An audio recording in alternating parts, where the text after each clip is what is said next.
he comes out to say that if you think even a little bit of intelligence difference or any morphological difference exists between the races that is not due to environment but due to hereditary, then you agree, then you are in his camp. This is true. Let's take the classic example of the black-white IQ gap within the US. If you think it's 80% hereditary, you're a racial hereditarian. If you think it's 20% hereditary, you're a racial hereditarian. This really isn't a point that can be wrong. Sorry. Because your camp is the camp of, let us take the conclusions that we feel are intuitively are correct and only focus on the evidence that we believe supports those claims. In other words, existing in the land of confirmation bias, not candy land as your video implies.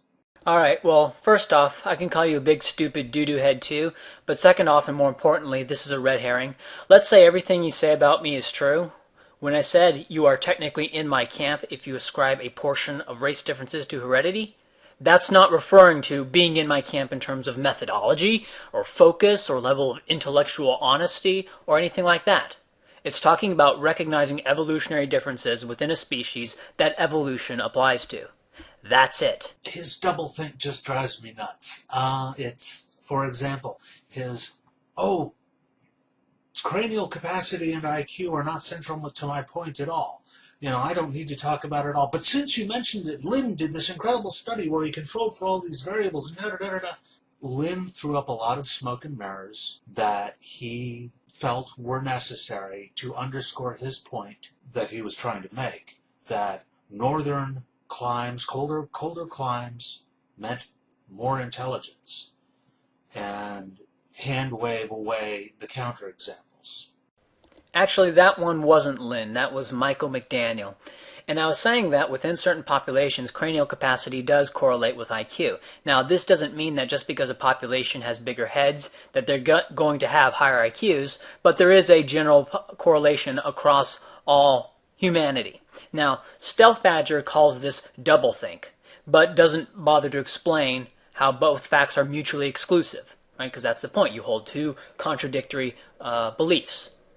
Right, now, to the viewer, here's what I'm saying. One, the cranial capacity to IQ correlation across all humans is not central to my case for human evolution in the brain. Okay. Two, in general, but not for all populations, in general, cranial capacity does correlate with IQ, more so when you control for gender. These statements are not mutually exclusive. It's not doublethink. Now, that doesn't mean they're both correct. I mean, you can say why you think they're wrong, and I believe I can defend why I think these are correct, but it is matter-of-factly not doublethink. And I'm sorry if this isn't completely incoherent, but I am suffering the effects of a Fringe Elements video, so I am a little wobbly.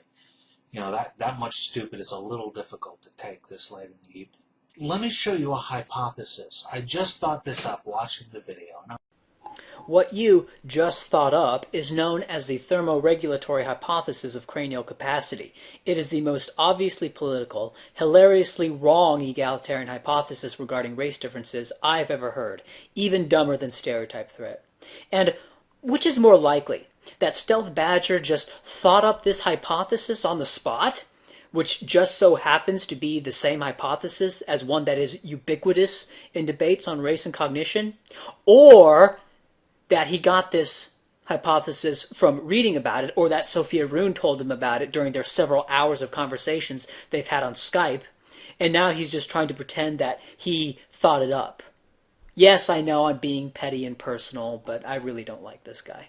I was debating throwing this out there, but let me show you how a scientific hypothesis is thrown out there. And I'm talking an untested hypothesis, but something that has something to do with reality.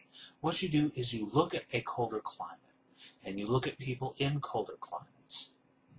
And if you see, let us say that there are people with larger heads in colder climates, on average, as opposed to warmer climates. Let's just take that as a given.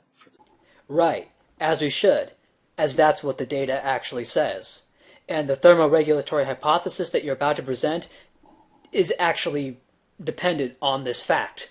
What would select for that? It's actually pretty simple. A larger skull has a lower surface to volume ratio than a smaller skull, which means that the greater amount of heat in a larger skull has a proportionately less, smaller surface area to radiate from, which means that the larger skull retains more heat.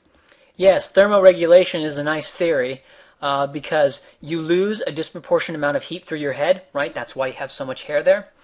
And so having a larger head is good for cold climates because even though there's more total body heat escaping from this larger head, as a percentage of the heat inside of this larger skull, more is retained due to the lower surface area to total volume ratio. This is great. Thanks for sharing your ideas. Also keep in mind, larger brains, of course, take up more calories, they take up more oxygen, they require a wider birth canal in females. So my hypothesis was that these costs were offset by, some advantage. And in the case of the Inuit, it appears to be navigational ability. But no, having a bigger head that gives off more heat is clearly a much better explanation, right? Also, if the only point for the bigger head was to conserve heat, then you wouldn't see bigger brains in Arctic peoples. You'd see thicker skulls. You'd see more bone, more insulation there. Now, we know that the Arctic peoples, as well as having larger heads, have heads shaped in such a way so as to diminish heat loss. They think it's more spherical and less oval or something. So heat loss is an issue, right? So you're right about that. You're right that this is in fact an issue. So I look at this as bigger brains having all sorts of costs in terms of calories, oxygen, heat loss, and birthing difficulties. And the different shape of the Inuit skull is a way to lessen the heat loss that a larger head results in. And all of these costs were apparently outweighed by some increased cognitive function. It's more difficult for someone with a larger skull to freeze or to have their brain affected by the cold. Cool. So which parts of the body are first to freeze? Is it the head? See? You take something real, and that's a testable hypothesis, okay? You look up death records and autopsy records for people dying of cold. There you have a selection advantage. You can demonstrate some kind of selection advantage. That is a testable hypothesis. This mythical link between intelligence and brain size or cranial capacity that you keep saying isn't necessary, but then keep bringing up. Yeah, you can call it mythical if you want. You can also call a correlation between total muscle size and muscle strength mythical. The strongest people on the planet don't have the largest muscles, right? The strongest people on the planet are not bodybuilders. The strongest people on the planet actually look kind of fat. In general, total muscle mass correlates with isometric or pure strength at about 0.24, which is less than the general correlation between cranial capacity and IQ. In gender controlled, it's about 0.4. If you don't control for gender, it's about 0.33. Does this mean that the association between big muscles and pure strength is mythical? And the only reason I'm bringing up is not because I think it's central to your argument, because I would be ashamed if it was central to my argument. I keep bringing it up because it is yet another example of your cognitive bias and your ability to hold two contradictory thoughts in your head at the same time. And I hope you learn something from this idea of what a hypothesis actually is, which is to propose an explanation that fits in with the available data. Really, if Rushton, Lin, and Jensen had any intelligence or integrity at all, that's exactly what they would have done, since they claim to be into science. But it doesn't support their preconceived conclusions, so they didn't. Neither of you so far. Thank you for your time and attention. Okay, Smugdumb. Vapid insults, a hilariously stupid hypothesis, not knowing what doublethink means, and being a racial hereditarian in denial. Is that all you wanted to say? Cool. Oh, but there's one thing that you've got going for you.